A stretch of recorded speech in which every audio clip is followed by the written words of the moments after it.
4.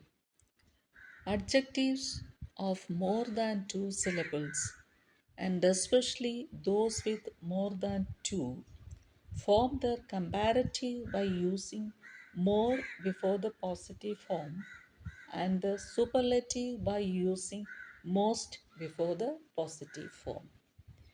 രണ്ടിൽ കൂടുതൽ ഉച്ചാരണ മാത്രകളുള്ള എല്ലാ വിശേഷണങ്ങളും, പ്രത്യേകിച്ച് രണ്ട് ഉച്ചാരണ മാത്രകളുള്ള മിക്ക വിശേഷണങ്ങളും മോർ മുന്നിൽ ചേർത്ത് കമ്പാരിറ്റീവ് ഡിഗ്രിയും മോസ്റ്റ് മുന്നിൽ ചേർത്ത് സൂപ്പർലേറ്റീവ് ഡിഗ്രിയും രൂപപ്പെടുത്തുന്നു. Example: harmful, more harmful, most harmful. Interesting, more interesting, most interesting. Famous, more famous, most famous. Useful, more useful, most useful. Careful, more careful, most careful.